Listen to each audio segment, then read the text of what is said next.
Assalamualaikum warahmatullahi wabarakatuh. Apa kabar teman-teman semua? Semoga kita semua selalu dalam lindungan Allah subhanahu wa ta'ala ya. Diberikan nikmat sehat walafiat. Amin ya robbal alamin. Kesempatan kali ini saya akan membagikan satu cerita Rumah Keramat. Seperti apa ceritanya? Mari kita mulai. Di sebuah desa yang sangat jauh dari hiruk-pikuk perkotaan, tepatnya di tengah alas yang begitu lebat, ada sebuah rumah yang dikenal karena keangkerannya. Rumah itu dihuni oleh satu keluarga yang sudah sangat lama mengasingkan diri dari masyarakat. Rumah Ibu Rukmini dan Bapak Gede tepatnya. Mereka memiliki 4 buah hati yang usianya terpaut 5 tahun. Hanya anak pertamanya lah yang biasa pergi wirawiri ke penduduk desa di luar hutan. Ibu Rukmini sudah sangat lama menderita penyakit stroke. Ia bahkan tak bisa berbicara dengan keluarganya. Hanya bahasa isyaratlah yang biasa digunakan oleh Ibu Rukmini. Sementara Pak Gede adalah pengepul kayu bakar yang sangat pendiam. Ia hanya berbicara ketika diperlukan saja. Singkat cerita, awal mula rumah Ibu Rukmini dikenal karena keangkerannya, yaitu karena seluruh penduduk percaya bahwa Ibu Rukmini melakukan persembahan dengan bangsa iblis. Bahkan satu-satunya anak perempuannya tersebut menurut banyak orang merupakan anak dari jelmaan iblis tersebut, dan bukan anak kandung dari Pak Gede. Sebab anak perempuannya itu yang bernama Lastri kerap kali melakukan hal-hal di luar nalar manusia dan kerap berbicara sendirian di tengah hutan, padahal usianya baru menginjak 10 tahun. Meski demikian, Pak Gede tidak percaya jika sang istri melakukan persembahan kepada bangsa iblis. Sebab yang ia tahu, istrinya sebelum mengidap penyakit stroke adalah istri yang sangat berbakti dan tidak pernah sekalipun membangkang omongan Pak Gede. Bahkan ketika saudara Lastri yang lain pun tidak percaya kalau Lastri yang merupakan anak ketiga di keluarga merupakan anak titisan bangsa iblis. Sebab Lastri pun merupakan anak yang sangat penurut meskipun ia kerap kali bertingkah aneh. Kisah rumah keramat angker milik Ibu Rukmini bermula dari kejadian beberapa tahun lalu yang tak sengaja diketahui oleh banyak warga desa. Sebab sebelum menetap di gubuk tengah hutan, keluarga Ibu Rukmini tinggal dan menetap di desa bersama penduduk lain. Namun setelah kehamilan anak pertamanya, mereka kemudian pindah dan menetap di gubuk tengah hutan karena sebuah alasan. Dikisahkan beberapa tahun yang lalu, saat Ibu Rukmini menikah dengan Pak Gede, ia divonis tidak bisa memiliki keturunan oleh dukun bayi di desanya. Ia pun menutupinya dari sang suami, Pak Gede. Setelah pernikahannya berjalan selama 5 tahun, mereka tak kunjung memiliki anak. Pak Gede pun tidak tahu alasan utama mengapa sang istri tak kunjung hamil. Pak Gede selalu berpikiran positif, karena Bu Rukmini merasa tak enak hati karena sang suami terlalu baik kepadanya. Sementara ia tak bisa memberikan keturunan. Ia pun kemudian memutar otak agar dia bisa segera hamil. Bu Rukmini kemudian pergi tanpa pamit kepada suaminya. Ia berjalan menyusuri hutan. Kemudian ia melihat sebuah gubuk tua di tengah hutan. Ia pun menghampiri gubuk tua itu dan mencoba mengetuk pintu. "Permisi, apakah ada orang?" ucap Bu Rukmini. "Masuk," ucap suara dari dalam gubuk. Bu Rukmini pun kemudian memilih untuk masuk ke dalam gubuk karena penasaran. Terlebih ia pun sedang merasa kalut akan hidupnya. Saat ia masuk ke dalam gubuk itu, Bu Rukmini melihat sosok lelaki tua bertubuh besar dengan jubah hitam yang melekat di tubuhnya. Ia sedang duduk di kursi tua menghadap ke arah jendela. "Apakah Bapak pemilik rumah ini?"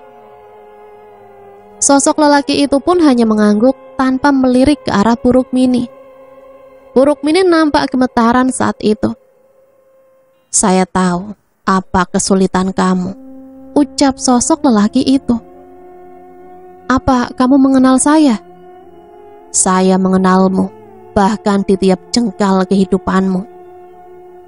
"Apakah kamu bisa memberikan solusi atas permasalahan hidup saya?" "Jika kamu ingin memiliki keturunan, saya bisa memberikannya. Namun ada syarat yang harus kamu penuhi." "Saya akan memenuhi semua syarat yang diajukan. Saya sangat ingin memiliki keturunan." "Akan ada anak yang lahir dari rahimmu yang merupakan titisanku. Dan saat kamu sudah mendapatkan semuanya, jiwamu akan saya ambil untuk menebus semua permintaan yang kamu ajukan." Saya sanggup," ucap Bu Rukmini dengan begitu tegas. "Namun ada satu syarat lagi yang harus kamu penuhi. Tinggallah di gubuk ini dan rawatlah. Adakan ritual setiap malam bulan purnama. Niscaya kebahagiaan akan selalu menyertai keluargamu." "Baik Tuan, saya akan memenuhi semua persyaratan yang diajukan." "Sekarang pulanglah dan lakukan ritual. Lakukan di tempat yang tidak diketahui oleh siapapun. Dan beberapa hari kemudian, kamu akan mendapatkan apa yang selalu kamu pinta." Baik Tuan." Ibu Rukmini pun kemudian pulang ke rumahnya dengan perasaan senang. Saat Ibu Rukmini sampai di rumah, hari sudah mulai petang. Ia pun kemudian memandang ke arah langit dan ternyata benar, malam itu adalah malam purnama. Malam di mana Bu Rukmini harus melakukan sebuah ritual demi perjanjian yang sudah ia sepakati bersama sosok lelaki yang tinggal di gubuk tua, tepat di tengah hutan. Ibu Rukmini kemudian mencari sebuah tempat yang tidak diketahui oleh siapapun. Ia memutuskan untuk melakukannya di gudang belakang rumah. Kebetulan gudang itu sepi dan tak berpenghuni. Sebelum melakukan ritual, Ibu Rukmini lebih dulu mengumpulkan beberapa perlengkapan untuk ritual, seperti bunga 7 rupa dan perlengkapan lainnya. Setelah semua selesai dipersiapkan, ia pun kemudian melakukan ritual dengan perasaan sumringah. Ia sama sekali belum mengetahui bahwa ia sudah melakukan perjanjian dengan bangsa iblis yang menyerupai sosok lelaki tua berjubah hitam yang dilihatnya menggunakan bola matanya. Setelah melakukan ritual, ia pun kembali ke kamarnya dan kemudian terlelap di samping Pak Gede yang saat itu sudah lebih dulu tidur. Keesokan harinya, Ibu Rukmini merasakan ada kejanggalan di perutnya. Ia merasakan mual yang sangat dahsyat. Wajahnya pun pucat pasi. Tanda-tanda yang dirasakannya seperti orang sedang hamil. Ia pun kemudian memberitahukan kondisinya kepada suaminya. Suaminya pun berinisiatif untuk membawa Ibu Rukmini ke dukun bayi desa untuk mengetahui apakah Ibu Rukmini hamil atau tidak. "Selamat Ibu, Anda sekarang sedang mengandung," ucap sang dukun bayi. Ibu Rukmini dan Pak Gede sangat bahagia mendengar kabar itu. Mereka pun kemudian berpelukan satu sama lain. Penantian selama 5 tahun kini membuahkan hasil yang tidak sia-sia. "Pasti kehamilanku ini ada kaitannya dengan perjanjian antara aku dengan sosok lelaki penjaga gubuk tua itu," ucap Ibu Rukmini dalam hati. Sepulangnya dari dukun bayi tersebut, Pak Gede pun langsung memberikan kabar baik ini kepada semua tetangga rumahnya. Bukannya senang, mereka malah mencibir Ibu Rukmini. "Saya kira istrimu mandul, Pak. Ternyata bisa hamil toh," ujar salah seorang warga. "Kuasa Gusti Pangeran, Bu," ucap Pak Gede. "Tapi yakin bukan karena main dukun kan, Pak?" tanya salah seorang warga mencibir. "Astagfirullahaladzim, tidak toh Bu, itu mukjizat dari Gusti Pangeran." "Sudahlah Pak, jangan dengarkan omongan mereka, tidak akan ada ujungnya," ucap Ibu Rukmini yang kemudian menghampiri Pak Gede. Ya sudah Bu, mending kamu istirahat supaya kandunganmu bisa terjaga dengan baik, ucap Pak Gede. Ayo. Mereka pun kemudian menghindar dari pertanyaan-pertanyaan warga yang membuat mental menjadi lebih terpuruk. Bapak, bagaimana kalau kita pindah dari sini, agar mereka tidak terus-menerus mengusik kita, usul Bu Rukmini. Tapi kita mau pindah kemana Bu? Bapak tidak punya uang banyak untuk kita pindah ke tempat baru. Kita bisa singgah ke sebuah gubuk di tengah hutan, Pak. Beberapa hari lalu saya pergi ke sana dan menemukan gubuk tak berpenghuni. Mungkin kita bisa menetap di sana. Baiklah, kita coba ke sana. Kalau dirasa cocok, lebih baik kita hidup di gubuk tengah hutan, akan lebih sehat juga untuk perkembangan janin kamu. Iya, Pak. Mereka berdua pun mulai mengemasi barang-barang yang dimilikinya untuk kemudian dibawa ke tempat tinggal yang baru. Sesampainya di sana, Ibu Rukmini hendak meminta izin kepada sosok lelaki yang telah mengabulkan permohonannya. Namun saat ia mencoba menyapa, tak ada tanda-tanda kehadiran seseorang. Mungkin sosok lelaki tua itu tahu jika Ibu Rukmini akan datang, sehingga ia memutuskan untuk pergi, pikir Bu Rukmini. Meskipun gubuk ini sudah cukup tua, namun masih sangat layak untuk disinggahi ya Bu. Benar kan Pak, Ibu bilang apa? Gubuk ini sangat cocok untuk kita. Terlebih lagi, lokasi gubuk ini sangat jauh dari perkampungan warga. Pasti kita tidak akan pernah lagi mendengar cibiran dari mereka, sehingga kita bisa lebih fokus dalam menjaga anak pertama kita yang masih dalam kandungan, ucap Bu Rukmini. Mereka pun kemudian hidup nyaman di gubuk tua itu. Untuk keperluan makan, sesekali Pak Gede pergi ke warung desa untuk berbelanja. Terkadang juga Pak Gede mencarinya dari dalam hutan. Meskipun demikian, mereka tidak pernah sekalipun merasa kelaparan maupun kekurangan. Sebab kebahagiaan dalam penantian buah hati merupakan hal yang lebih besar dibandingkan hanya sekedar rasa lapar ataupun lainnya. Setelah tinggal berdua tanpa gangguan siapa-siapa, mereka jadi lebih sering berbincang satu sama lain. Pak Gede sangat menyayangi janin dalam kandungan istrinya tersebut. Bahkan ia tak segan untuk selalu memberikan belayan hangat untuk calon anaknya yang di dalam perut istrinya.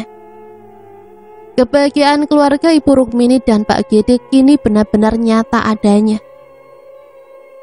Kepindahan Ibu Rukmini dan Pak Gede yang tiba-tiba menjadi buah bibir untuk mereka. Hampir di setiap hari, para penduduk desa membicarakan mereka dengan perkataan yang menyakitkan. Ibu Rukmini yang kita kira nggak bakal punya anak ternyata hamil. Setelah hamil malah pindah ke gubuk tengah hutan. Saya yakin pasti ada sesuatu yang janggal dengan kepergian mereka, ucap salah seorang warga. Betul juga loh, jangan-jangan mereka meminta bantuan iblis lagi buat memberikan mereka keturunan, tuduh salah seorang warga. Ih, serem, ucap semua warga serentak.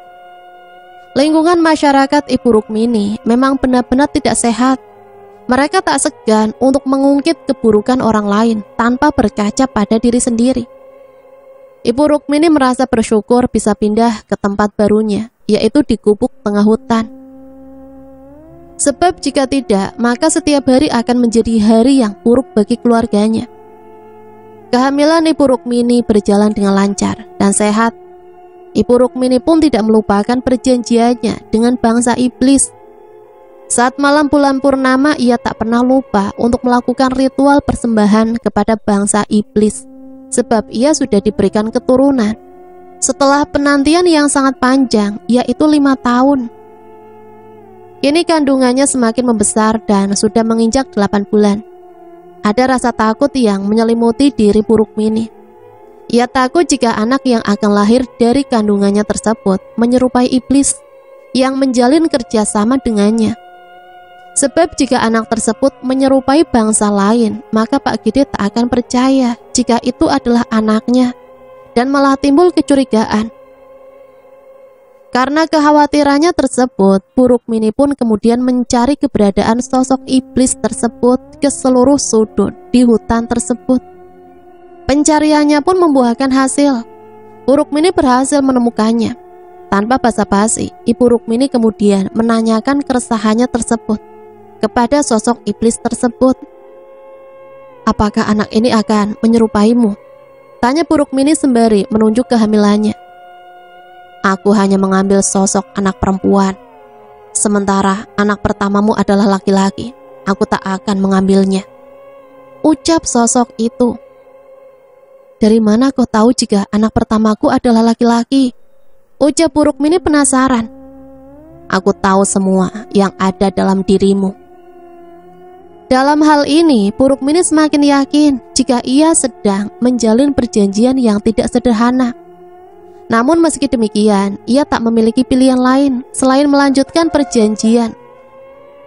Waktu pun terasa cepat berlalu. Kehamilan Bu Rukmini kini sudah genap 9 bulan. Itu artinya sebentar lagi anak pertamanya akan lahir ke dunia. Bu Rukmini dan Pak Gede sudah tidak sabar menantikan kehadiran buah hatinya tersebut. Bahkan mereka berjanji akan merawat bayi mereka dengan sungguh-sungguh agar kelak anak pertamanya tumbuh menjadi anak yang hebat dan kuat.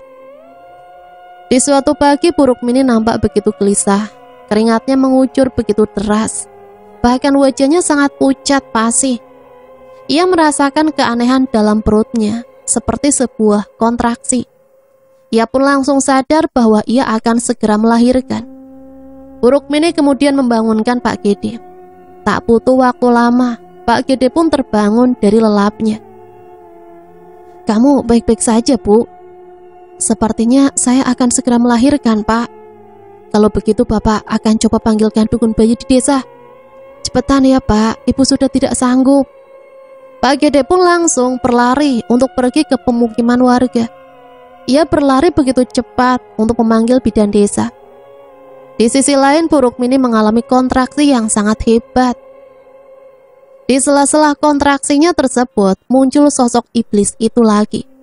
Ia tak berbicara satu kata pun kepada Bu Rukmini, namun ia tersenyum begitu lebar, seolah-olah memberikan sebuah tanda bahwa anak yang akan dilahirkan oleh Bu Rukmini merupakan bagian dari dirinya. Ibu Rukmini tak menghiraukan kedatangan sosok itu. Ia benar-benar tidak bisa berpikir apapun lagi, sebab rasanya begitu menyakitkan. Tak berselang lama Pak Gede dan dukun bayi pun datang. Saat itu sosok iblis masih memandangi Bu Rukmini dan menyaksikan semuanya. Dukun bayi bergegas membantu Ibu Rukmini melahirkan. Tak butuh waktu lama, bayi pun lahir dari rahim Ibu Rukmini. Kebahagiaan menyelimuti keluarga Pak Gede. Sudah 5 tahun lamanya mereka menantikan kehadiran buah hati. Dan kini anak lelaki yang nampak begitu tampan hadir di dalam keluarga kecil mereka. Bu Rukmini pun nampak begitu senang, namun ia juga begitu takut akan terjadi hal buruk dengan anak pertamanya tersebut. Sebab kehadirannya adalah buah hati dari perjanjian Bu Rukmini dengan sosok iblis penunggu hutan yang saat ini mereka tempati. Setelah kelahiran putra pertama dari Ibu Rukmini dan Pak Gede, keanehan pun muncul. Keanehan pertama kali disadari oleh sang dukun bayi. Ia merasakan ada kejanggalan saat menggendong bayi tersebut. Ia merasakan aura negatif dari bayi tampan itu. Namun sang dukun tak bisa menggambarkan keanehan tersebut dengan kata-kata. Alhasil dukun bayi pun langsung bergegas untuk pulang ke rumahnya. Ia nampak terburu-buru, bahkan tak mengucapkan salam dan tak menghiraukan tawaran Pak Gede yang akan mengantarkannya kembali ke rumah. Di tengah perjalanan, sang dukun bayi merasa sangat merinding. Ia merasa bahwa ada sosok tinggi besar yang sedang mengikuti dan mengintainya. Benar saja, ia melihat sosok hantu bertubuh tinggi besar sedang mengikuti langkahnya. Matanya sangat merah dan melotot ke arah dukun bayi. Sang dukun bayi nampak ketakutan, ia pun mengencangkan larinya. Ia tidak menyangka bahwa keanehan akan menimpanya setelah membantu proses persalinan Bu Rukmini. "Jangan ganggu saya," ucap sang dukun. Sosok tinggi besar itu hanya menjawab dengan suara tertawa yang begitu menyeramkan. Sang dukun bayi benar-benar sudah sangat lelah berlari, namun ia berpikir, Jika ia berhenti, maka ia akan mati. Ia pun hampir melewati batas hutan itu. Artinya, desa tempat tinggalnya akan terlihat sebentar lagi. Saat melihat sebuah jalan raya, sang dukun bayi merasa sangat senang. Namun ia tetap berlari kencang, sebab sosok itu masih mengikutinya dari arah belakang. Sang dukun bayi pun tidak berhati-hati saat menyeberang, dan sang dukun bayi tewas seketika saat menabrak truk yang tiba-tiba saja lewat tepat di hadapan sang dukun bayi. Semua orang yang mendengar kejadian tersebut pun bergegas keluar. Mereka berbondong-bondong datang untuk menyelamatkan sang dukun bayi. Bayinya Rukmini aneh," ucap sang dukun bayi sangat lirih di saat kondisinya masih kritis. Semua orang tidak menghiraukan ucapan sang dukun bayi. Mereka langsung membawa sang dukun bayi ke rumah sakit dengan menggunakan mobil ambulan. Namun sayang, setibanya di rumah sakit, beliau sudah tidak bisa terselamatkan lagi. Hari kelahiran buah hati Ibu Rukmini dan Pak Gede menjadi hari kematian sang dukun bayi yang telah membantu proses kelahiran anaknya. Tak butuh waktu lama, berita tentang kematian sang dukun bayi pun tersebar dengan cepat. Pak Gede dan Bu Rukmini pun mengetahuinya. Mereka merasa tidak enak hati, sebab sang dukun bayi meninggal setelah membantu proses kelahiran Ibu Rukmini. Pak Gede pun memutuskan untuk datang ke rumahnya guna melayat di sana. Namun Ibu Rukmini tidak ikut bersamanya, sebab ia baru saja melahirkan. "Bu, Bapak harus ke rumah Nyai Deni, sang dukun bayi. Dia dikabarkan meninggal sesaat setelah membantu ibu melahirkan. Bapak harus melayat." "Iya Pak, sampaikan salam ibu untuk keluarga Nyai Deni." Pak Gede pun bergegas pergi ke rumah Nyai Deni. Sesamanya di sana, pandangannya sinis para tetangga nampak begitu jelas saat Pak Gede datang. Untuk apa dia datang? Bukannya Nyai Deni meninggal setelah membantu Bu Rukmini melahirkan, ucap salah seorang warga. "Tuh kan benar, pasti ada yang tidak beres dari kehamilan Bu Rukmini. Nampaknya ia benar-benar mengandung anak iblis," ucap salah seorang warga menimpali. Pak Gede tak ingin terpancing emosi. Ia hanya terdiam saat banyak warga mengunjingnya dan sang istri. Pak Gede pun datang melayat hanya sebentar, sebab ia tak ingin terpancing emosi jika melayat lamar di sana, sebab banyak warga yang tidak suka akan kehadirannya. Di sisi lain, Bu Rukmini terus bertanya-tanya, apakah kematian Nyai Deni ada kaitannya dengan putra pertamanya. Bu Rukmini pun melamun saat memikirkan semua itu. Bahkan ia sempat berpikir apakah kematian Nyai Deni ada kaitannya dengan sosok iblis itu atau tidak. Saat sedang merenung panjang, sosok iblis itu pun kembali datang menghampiri Bu Rukmini. "Anggaplah kematian dia sebagai pengganti lahirnya putramu," ucap sosok itu begitu lirih. Apa maksudmu?" "Ada yang datang, ada pula yang hilang." "Apa maksudmu?" "Kamu akan paham seiring berjalannya waktu. Lakukan saja apa yang kuperintahkan jika ingin selamat," ucap sosok itu. "Sampai kapan saya harus melakukan ritual-ritual tak masuk akal ini?" tanya Ibu Rukmini. "Sepanjang waktu," ucap sosok itu. Tak sempat mengajukan permintaan, sosok itu pun pergi dari hadapan Bu Rukmini. Ada sedikit penyesalan yang menyelimuti diri Bu Rukmini. Bahkan ia pun sangat yakin jika kematian Nyai Deni pasti ada kaitannya dengan iblis itu. Ibu Rukmini merasa bahwa dirinya sangat bodoh. Hanya karena menginginkan buah hati, ia kemudian mengorbankan kehidupannya sendiri dan banyak orang di sekitarnya. Ia pun kemudian berpikir untuk berhenti menjalin perjanjian dengan sosok itu. Ibu Rukmini kemudian mendatangi seorang dukun untuk meminta pertolongan. Namun ia pergi setelah sang suami telah kembali. Sepulangnya Pak Gede dari melayat, Ibu Rukmini pun bergegas untuk meminta izin kepada sang suami untuk pergi ke suatu tempat.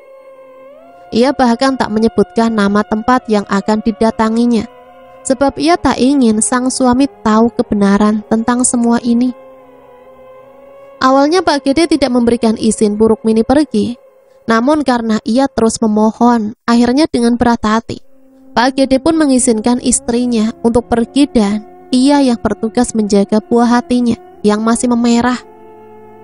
Ibu Rukmini berjalan begitu pelan. Rasa sakit pasca melahirkan masih dirasakannya.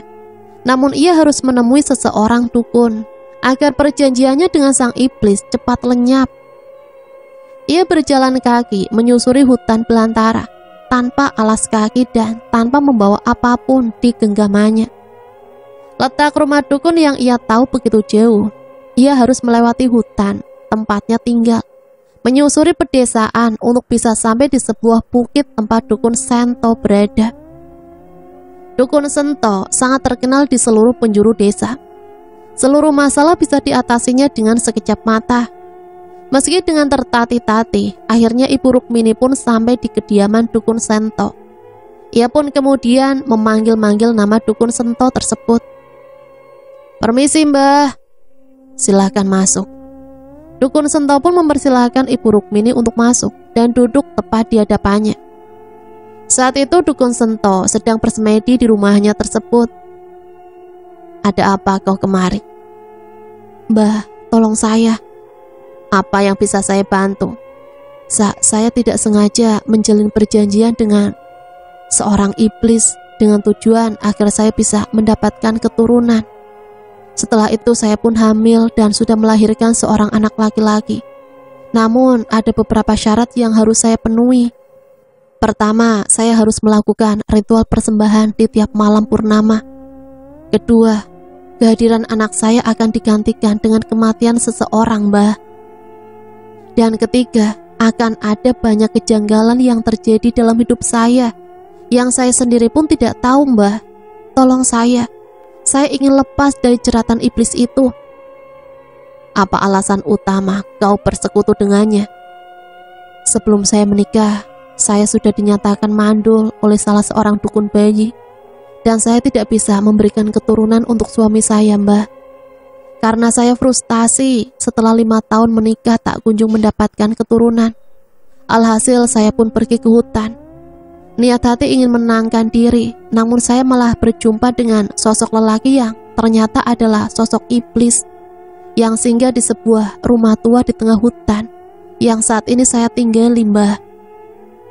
Baik, saya akan coba menerawang semuanya terlebih dahulu." Dukun Sento pun mencoba bersemedi dan mengucapkan beberapa mantra untuk mengetahui kebenaran dari semua perkataan yang diucapkan oleh Ibu Rukmini. Di tengah penerawangannya tersebut, Dukun Sento merasakan ada kejanggalan dan aura negatif yang begitu besar dan sudah menutupi jiwa Bu Rukmini. Ia pun hanya bisa menggelengkan kepalanya ke kanan dan ke kiri. "Akan sangat sulit," ucap Dukun Sento. "Apa Mbah tidak bisa melawan iblis itu? Buat dia binasa, Mbah," ucap Bu Rukmini. "Saya akan coba." Dukun Sento pun kembali dalam semedinya. Ia nampak sedang bertarung dalam dimensi lain. Keringatnya mengucur seketika, bahkan keluar dari hidungnya, dan tak lama kemudian ia pun terpental begitu jauh.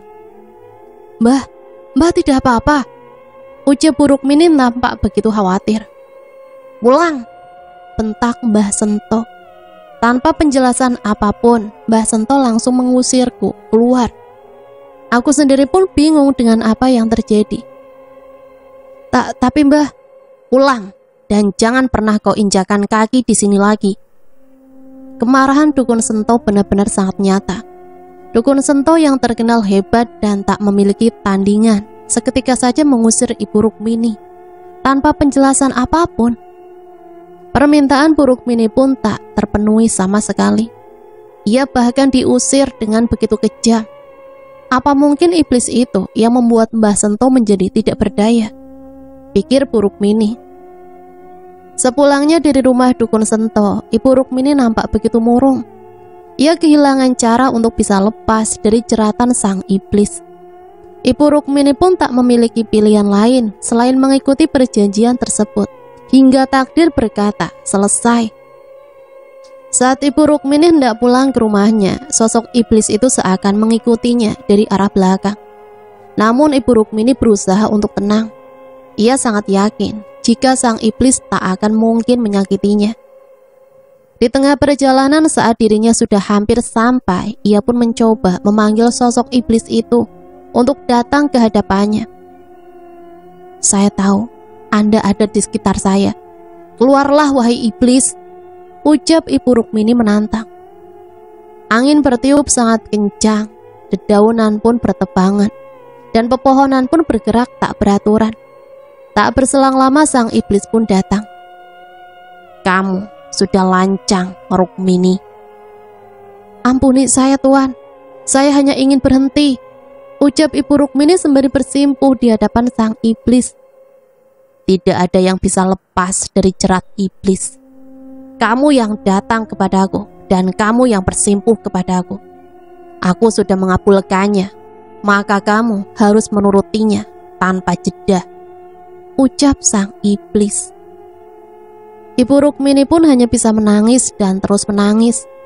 Tak berselang lama pun sosok iblis itu lenyap bersamaan dengan datangnya Pak Gede bersama putranya yang masih berada di dekapannya. Ibu, ada apa? Bukan apa-apa, Pak, ucap Bu Rukmini sembari mengusap air matanya. Tapi kamu menangis histeris tadi, Bapak sempat mendengarnya. Ibu hanya menangis bahagia kok, Pak, sebab ibu masih belum menyangka jika kita akan dikaruniai seorang anak setelah penantian 5 tahun lamanya. Bapak juga sama bahagianya dengan ibu. Terima kasih ya, Bu, kamu sudah berjuang keras. Mereka pun kemudian berpelukan bertiga dan lekas kembali ke gubuknya. Tak terasa malam ini adalah malam bulan purnama. Itu artinya malam ini Ibu Rukmini harus melakukan ritual persembahan kepada sang iblis. Ia pun menidurkan bayinya lebih dulu dan memastikan sang suami telah terlelap. Setelah semuanya selesai, barulah Ibu Rukmini akan melakukan persembahan. Ibu Rukmini melakukan ritual persembahan tepat di belakang gubuk miliknya. Kali ini ia melakukannya dengan berat hati. Ia bahkan menangis saat melakukan ritual.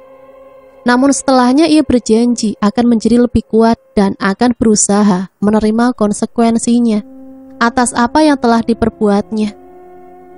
Pilihan yang salah akan mengantarkan ke masa depan yang salah pula. Oleh sebab itu, Ibu Rukmini akan berusaha menerima takdir hidupnya. Keesokan harinya Ibu Rukmini memandang anak lelakinya yang sangat tampan.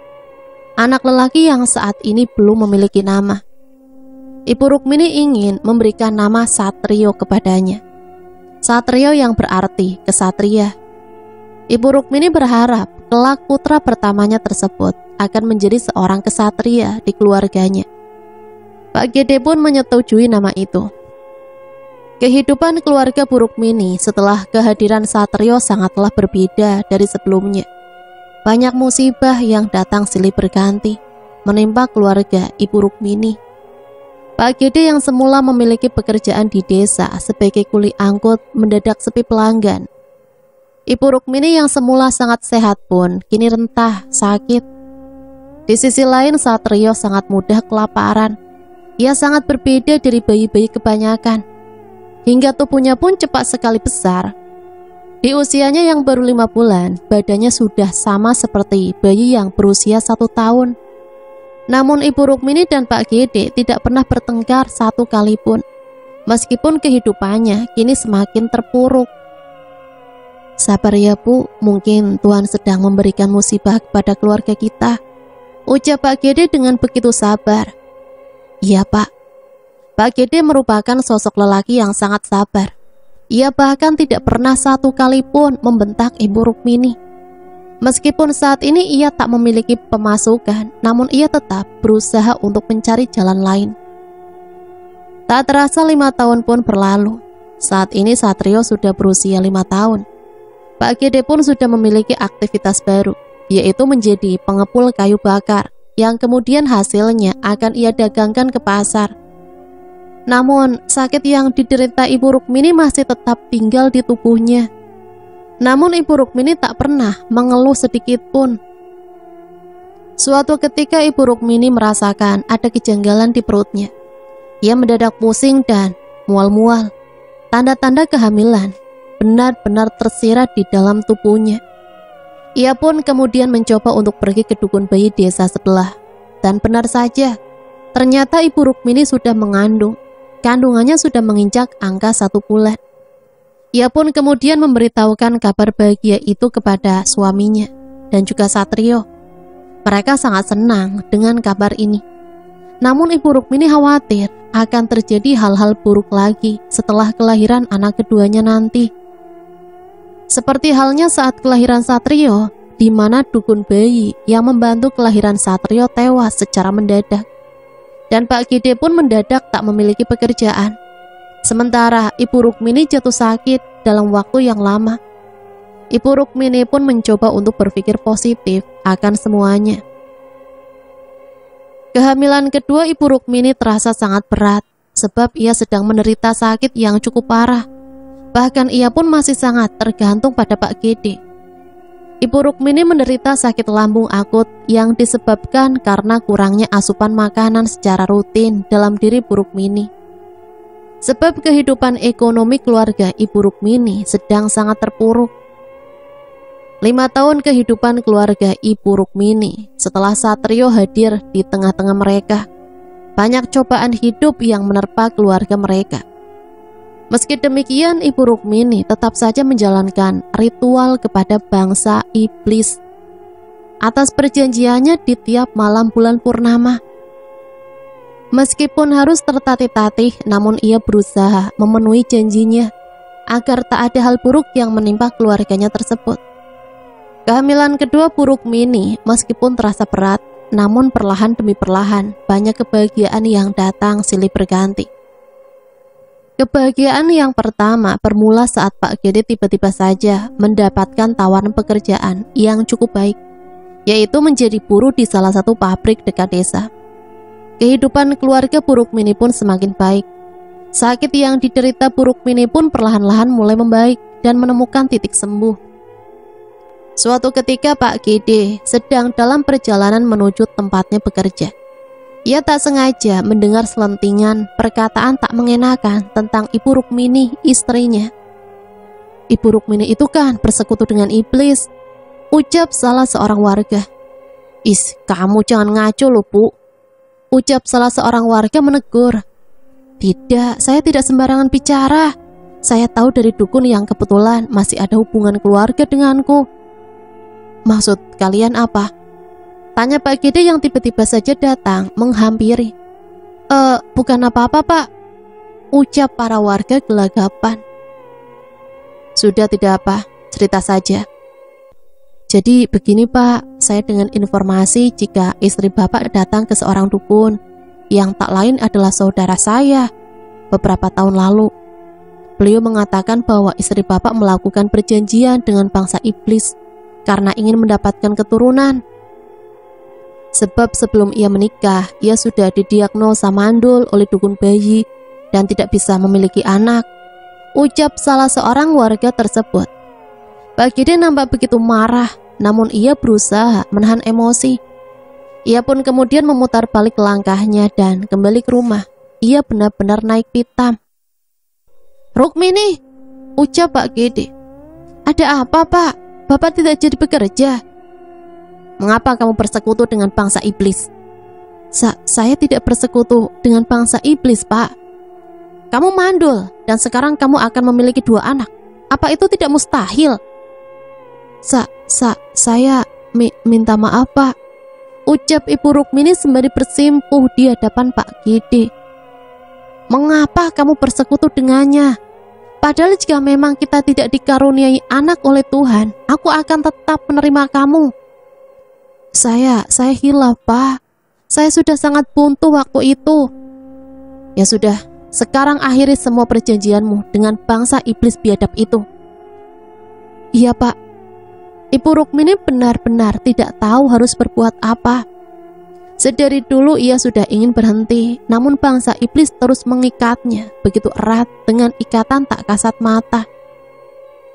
Lagi dan lagi, Ibu Rukmini pun berbohong kepada bapak.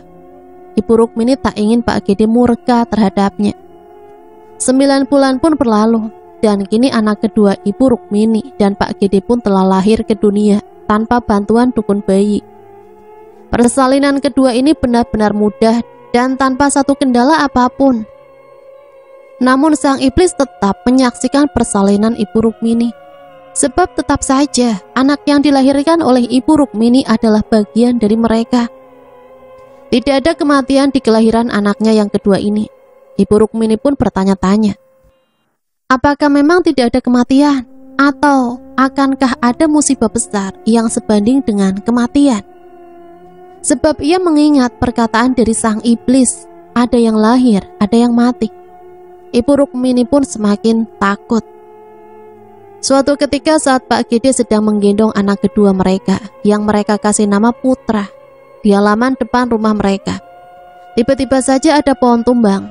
Pak Gede pun refleks melindungi anaknya tersebut. Alhasil punggung Pak Gede pun tertimpa pohon tersebut, tepat di punggung dan menimpa tulang ekor Pak Gede. Pak Gede pun menjerit kesakitan. Bu Rukmini yang mendengar teriakan Pak Gede pun langsung keluar bersama Satrio dan menghampiri Pak Gede. Ia kemudian membantu Pak Gede untuk bangkit. Sebelum itu, Bu Rukmini berusaha menyingkirkan batang pohon yang menimpa suaminya tersebut.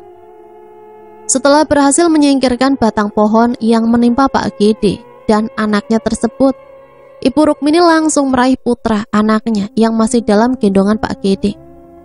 Putra, kamu tidak apa-apa, nak. Di sisi lain, Pak Gede pun mencoba untuk bangun. Namun hal aneh terjadi. Ia benar-benar tidak bisa menggerakkan kakinya, bahkan tidak bisa menggerakkan tubuhnya.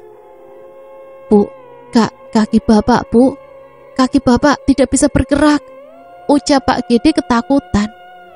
Bapak kenapa? Bu Rukmini kemudian menaruh Putra ke dalam rumahnya ditemani Satrio. Kemudian Ibu Rukmini pun mencoba membantu Pak Gede untuk bangkit. Mereka pikir hal itu tidak akan berlangsung lama. Mungkin saja itu hanya efek tertimpa pohon besar dan sebentar lagi akan sembuh. Namun semua itu di luar ekspektasi Ibu Rukmini dan Pak Gede. Sudah hampir 1 bulan, Pak Gede masih tidak bisa menggerakkan kakinya. Pak Gede lumpuh total. Kesedihan kembali menimpa keluarga Pak Gede. Terlintas pemikiran negatif dalam otak Ibu Rukmini. Apakah ini pengganti kematian yang Ibu Rukmini pikirkan? Ibu Rukmini merasa tak terima sebab suaminya benar-benar lumpuh dan kini hanya bergantung kepadanya. Ibu Rukmini pun mencoba mendatangi bangsa iblis tersebut. Ibu Rukmini ingin meminta kepadanya agar sakit yang diderita suaminya itu bisa lekas menemukan titik sembuh. Suamimu akan sehat kembali setelah kamu mengandung anak ketigamu. Lagi, ucap Ibu Rukmini. Benar, kamu akan terus melahirkan anak sampai ada darah perempuan yang lahir dari rahimmu. Lalu setelahnya, tumbalkan dia untukku. Ibu Rukmini pun benar-benar kembali dengan tangan kosong. Ia harus menunggu sampai anak ketiganya datang ke rahimnya agar sang suami bisa kembali normal. 5 tahun kemudian, Ibu Rukmini kembali mengandung. Namun kehamilan ketiganya ini sangat berbeda dari sebelumnya. Hal aneh pun terjadi. Pak Gede pun mendadak sembuh dari kelumpuhannya tersebut. Dan kandungan yang baru menginjak 3 bulan sudah membuat perut Bu Rukmini besar. Sepertinya kali ini ia mengandung anak kembar. Namun di kehamilan ini, Pak Gede dan Bu Rukmini tidak pernah lagi beranjak dari rumahnya. Mereka hanya bisa berdiam diri di rumah.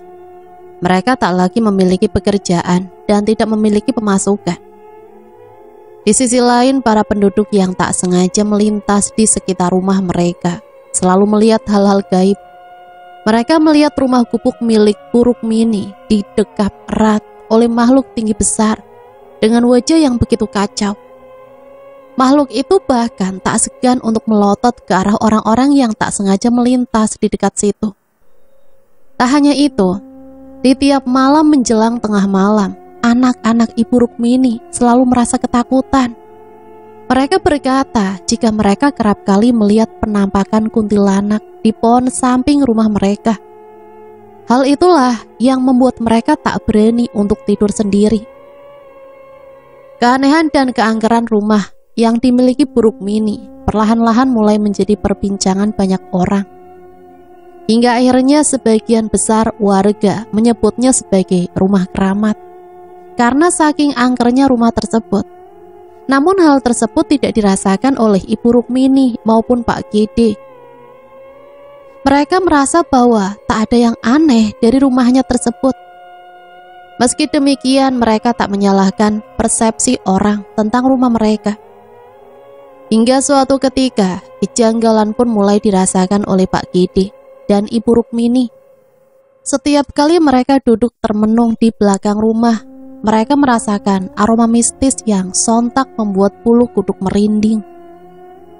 Mereka pun tak menanggapinya dengan pikiran buruk, meskipun rasa takut pun menyelimuti diri mereka masing-masing. Hingga suatu hari, ada sesosok arwah yang sangat mirip dengan sang dukun bayi Ibu Rukmini dulu, yaitu Nyai Deni, datang menghampirinya. Ia seolah-olah sangat marah terhadap Ibu Rukmini. Ia melotot dengan tatapan yang sangat tajam. Ia pun mulai mendekat seakan-akan hendak mencekik Ibu Rukmini. Ibu Rukmini sangat ketakutan hingga terucaplah kata yang tak ingin ia ucapkan. "Tuan Iblis, bantu saya!" teriak Ibu Rukmini sembari memejamkan matanya. Setelah itu sosok arwah Nyai Deni pun menghilang dengan sekejap setelah Ibu Rukmini meneriaki kata Tuan Iblis. Rumah keramat kini bukan hanya sekedar wacana dari beberapa warga desa, namun nyata adanya. Tak hanya para warga yang kerap kali menjumpai makhluk-makhluk aneh, melainkan keluarga Ibu Rukmini pun kerap dijumpai makhluk-makhluk tak kasat mata. Di sisi lain, Ibu Rukmini tahu bahwa mereka adalah pengikut dari bangsa iblis atau bahkan nyawa-nyawa yang telah melayang, korban sebuah persembahan kepada bangsa iblis. Ibu Rukmini mencoba beradaptasi dengan semua keanehan yang dialaminya. Ia pun masih melakukan ritual persembahan tanpa terlewat. Sama seperti kehamilan Ibu Rukmini sebelumnya, perutnya sangat cepat membesar dan waktu pun sangat cepat berlalu. Kini ia sudah memasuki waktu melahirkan. Karena harus melahirkan bayi kembar, Ibu Rukmini pun meminta Pak Gede untuk mencarikannya bantuan, entah dari dukun bayi ataupun siapa saja yang memiliki pengalaman dalam bersalin. Ibu Rukmini sudah terlentang di atas kasur rumahnya, ditemani oleh putra. Sementara itu, Pak Gede dan Satrio pergi mencari bantuan ke desa sebelah. Desa yang dituju mereka begitu sepi, bahkan tak banyak orang yang berada di luar rumah. Hingga akhirnya mereka berjumpa dengan salah seorang kakek-kakek yang sedang duduk termenung di bawah pohon rindang. "Kakek, permisi, rumah dukun bayi di desa ini di mana ya?" tanya Pak Gede. Kakek itu tak menjawab apapun pertanyaan dari Pak Gede. Namun ia menunjuk sebuah rumah gubuk yang jaraknya tak begitu jauh dari tempat mereka berpijak saat ini. Pak Gede dan Satrio pun berpikir bahwa gerak tangan sang kakek adalah jawaban dari pertanyaan Pak Gede yang baru saja dilontarkan. "Oh, di sana ya, Kek? Kalau begitu, terima kasih, Kek." Sang kakek hanya mengangguk. Mereka pun kemudian bergegas ke arah gubuk yang ditunjukkan oleh sang kakek. Meski mereka tak tahu rumah siapa yang ditunjuk oleh sang kakek, namun mereka sangat yakin jika orang yang tinggal di gubuk itu akan membantu dengan senang hati. "Permisi," ucap Satrio. "Masuk," ucap salah seorang di dalam rumah tersebut. "Ada apa kemari?" ucap sang dukun bayi cetus. "Tolong bantu saya, Nyai, istri saya hendak melahirkan." "Apa yang akan saya dapatkan jika membantu istri kamu melahirkan?" ucap dukun bayi tersebut. "Saya akan berikan apapun yang Nyai minta." "Saya akan meminta bayaran mahal," ucap dukun bayi tersebut dengan kasar. Awalnya Pak Gede ragu sebab ia bukan dari kalangan berada. Namun ia tak memiliki pilihan lain selain menurut apa yang diminta oleh sang dukun bayi. Mengingat sang istri sedang mengeluh kesakitan karena harus melahirkan anak kembar. Setelah sepakat antara Pak Gede dan sang dukun bayi yang bernama Nyai Dasimah, mereka pun kemudian berjalan menuju rumah Pak Gede. Setibanya di sana, keringat Bu Rukmini sudah mengucur begitu deras. Wajahnya sudah memerah dan terlihat bahwa ia akan segera melahirkan. Nyai Dasimah pun bergegas untuk membantu. Tak butuh waktu lama, anak ketiga Pak Gede dan Ibu Rukmini pun lahir. Ia merupakan bayi perempuan yang sangat cantik. 5 menit kemudian disusul dengan kelahiran putra terakhir mereka yang juga sangat tampan. Selepas itu sang dukun bayi bukannya membantu memandikan bayi kembar Pak Gede, ia malah langsung meminta bayaran dengan nominal yang cukup besar. Namun sangat disayangkan, Pak Gede tidak memiliki uang dengan nominal sebanyak itu. Pak Gede dan Bu Rukmini pun mencoba bernegosiasi. Dalam hati Bu Rukmini, ia sangat ingin meminta bantuan kepada bangsa iblis. Namun keanehan pun terjadi. Nyai Dasimah sang dukun mendadak mengalami ketakutan yang luar biasa. Ia seakan melihat makhluk menyeramkan di depan matanya. Sementara Pak Gede dan Bu Rukmini tak melihat apapun. Nyai Dasimah pun sangat ketakutan dan kemudian pergi keluar rumah dengan langkah yang begitu cepat. Ia seakan menghindar dari kejaran seseorang. Nyai Dasimah pergi tanpa pamit, bahkan tanpa memikirkan bayarannya lagi. Ibu Rukmini pun memikirkan keselamatan Nyai Dasimah. Apakah ia akan berakhir seperti Nyai Deni yang mendadak tewas, atau dia bisa hidup?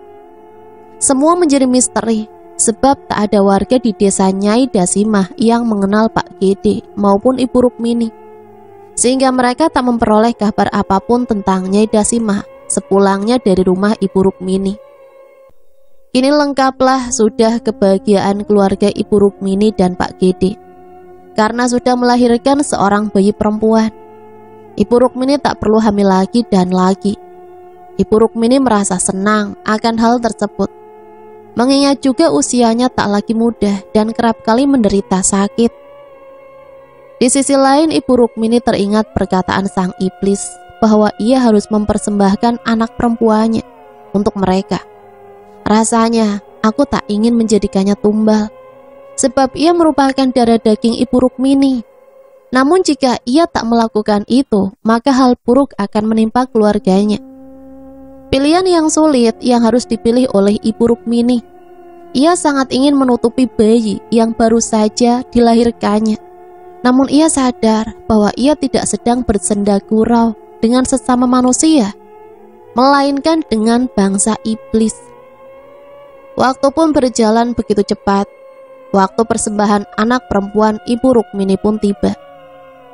Tepat di malam purnama, bayi perempuan yang ia beri nama Indah ditekankan di sebuah meja persembahan, lengkap dengan kembang 7 rupa dan semua barang untuk sesajian sesuai yang dipersiapkan. Saat melakukan persembahan, tak sengaja Pak Gede melihat apa yang dilakukan oleh Bu Rukmini, hingga nyawa bayi perempuannya tersebut tak tertolong. Melihat kejadian itu, Pak Gede sangat marah, namun masih ia pendam. Ia pikir istrinya tersebut sudah tidak lagi berurusan dengan bangsa iblis. Nyatanya, ia masih melakukan ritual persembahan untuk mereka, dan malah saat ini lebih membabi buta karena akan mengorbankan anak perempuannya tersebut. Pak Gede pun mencoba menghampiri istrinya tersebut dengan segala kemarahannya. "Rukmini, apa yang kamu lakukan?" Ibu Rukmini terkaget sesaat setelah melihat kedatangan Pak Gede. Ia pun berjalan mundur ke arah belakang dengan sangat ketakutan. Pak Gede langsung mengecek nyawa anak perempuannya tersebut. Ternyata ia sudah tak lagi bernyawa. Perasaan kalut bercampur marah beradu menjadi satu. Pak Gede tidak menyangka istrinya akan sangat tega menghabisi nyawa anaknya sendiri. Pak Gede marah dan langsung menjatuhi Ibu Rukmini dengan perkataan-perkataan buruk. Saat Ibu Rukmini hendak menghampiri Pak Gede untuk meminta maaf, Mendadak Ibu Rukmini mengalami serangan jantung. Padahal ia sebelumnya tak memiliki riwayat sakit jantung. Pak Gede yang melihatnya tak menghiraukan istrinya tersebut. Namun Satrio dan Putra yang mendengar ibunya kesakitan pun sontak menolong ibunya, membopongnya hingga ke kamar dan mencoba menyelamatkannya. Beberapa jam kemudian, Ibu Rukmini pun sadarkan diri. Namun kondisinya pasca sadar sangat memprihatinkan. Ia tak dapat lagi menggerakkan seluruh organ tubuhnya dan tidak mampu untuk berkata apapun. Ia seolah-olah menjadi orang stroke pada saat itu. Keluarga pikir itu hanya efek dari serangan jantung yang menimpa Ibu Rukmini tadi, sehingga mereka tak begitu khawatir. Pak Gede yang saat itu hanya fokus ke anak perempuannya pun mencoba mendekap bayi yang sudah tiada. Ia kemudian membawanya untuk dimakamkan tak jauh dari rumah. Tak lupa Pak Gede membawa Satrio dan Putra. Mereka pun diberitahu oleh Pak Gede tentang perbuatan ibunya tersebut. Namun bayi laki-laki yang belum lama lahir masih dalam dekapan Ibu Rukmini. Ibu Rukmini benar-benar menyesal karena perbuatannya tersebut. Tak lama setelahnya, sang iblis mendatangi Ibu Rukmini. "Kamu sudah menjalankan tugasmu dengan baik." "Lalu apa lagi?" ucap Ibu Rukmini sembari menangis dan begitu marah, namun hanya bisa berbicara dalam hatinya. Sebab pasca serangan jantung, ia tak lagi bisa berbicara lantang. Meski demikian, sang iblis tetap tahu dan paham dengan apa yang diucapkan oleh Ibu Rukmini. Perjanjian akan tetap menjadi perjanjian. Tiap ada kelahiran, tetap akan ada kematian. Dan kamu sudah memberikan itu semua, meski tanpa sengaja. "Sudah cukup," ucap Ibu Rukmini. Saat Ibu Rukmini ingin melampiaskan semua amarahnya kepada bangsa iblis, mereka tiba-tiba saja menghilang tanpa jejak. Ibu Rukmini pun kemudian mendekap sang anak terakhirnya tersebut. Waktu berlalu sudah cukup lama, namun Pak Gede beserta kedua anaknya tak kunjung kembali. "Apa mereka meninggalkanku?" ucap Ibu Rukmini dalam hatinya. Meskipun demikian, Ibu Rukmini harus tetap melanjutkan perjalanan hidupnya. Di tengah keterbatasannya, Ibu Rukmini selalu berusaha untuk menggerakkan badannya. Pelan tapi pasti, Ibu Rukmini pun bisa kembali berjalan, meskipun tertatih-tatih. Ia merawat buah hati terakhirnya seorang diri tanpa bantuan siapapun. 5 tahun kemudian, Pak Gede yang waktu dulu memilih untuk pergi meninggalkan Ibu Rukmini pun memilih untuk kembali ke Ibu Rukmini. Ia bersama kedua anaknya pulang ke gubuk tua milik mereka. "Ibu," ucap kedua anaknya. "Anak-anakku," ucap Ibu Rukmini sangat lirih sebab ia belum sepenuhnya sembuh. "Aku kembali bukan berarti sudah memaafkanmu, melainkan kulakukan ini agar anak-anak tak kehilangan kasih sayang dari ibunya. Meskipun aku tahu mereka ada karena perjanjianmu dengan bangsa iblis." "Maafkan ibu, Pak." Mereka pun kembali hidup bersama. Namun kini Pak Gede sangat membatasi komunikasinya dengan Ibu Rukmini. Ia hanya bersua jika dibutuhkan saja. Tak berselang lama Ibu Rukmini pun kemudian sakit. Sakit yang tak biasa. Ia bahkan benar-benar tak bisa berjalan saat ini. Tubuhnya kaku, mulutnya miring, dan ia tak lagi bisa berbicara. Ibu Rukmini saat ini benar-benar stroke. Ini merupakan balasan atas kelahiran putra terakhirnya 5 tahun lalu. Ia pikir kematian yang dimaksud bangsa iblis akan selalu berbentuk kematian, dan hanya akan menimpa orang lain di luar keluarganya. Nyatanya ia salah besar. Kematian hidup seseorang pun bisa berbentuk ketidakberdayaan, hingga manusianya sendiri benar-benar bingung. Layaknya sebuah pepatah, hidup tak mampu, mati pun tak mau. Kehidupan keluarga Ibu Rukmini pun berakhir di gubuk tua yang mendapatkan julukan rumah keramat. Karena keangkerannya tersebut, rumah keramat dengan adanya Ibu Rukmini yang stroke, Pak Gede yang pendiam, dan ketiga anaknya yang tak memiliki kesamaan satu dengan lainnya. Hidup mereka bergantung pada tumbuhan, buah, ataupun hewan yang berkeliaran di hutan. Sesekali putra sulung mereka datang ke desa untuk sekedar mencari tambahan untuk penghidupan keluarganya. Kisah keluarga Ibu Rukmini dan Pak Gede cukup tragis. Bersekutu dengan iblis demi keturunan menjadi jalan salah yang sudah ditempuh oleh Ibu Rukmini. Kini, pembalasan nyata pun benar-benar ada. Sampai di sini saya pamit undur diri. Mohon maaf apabila banyak salah kata. Sampai berjumpa kembali di cerita-cerita selanjutnya. Matur suwun. Wassalamualaikum warahmatullahi wabarakatuh.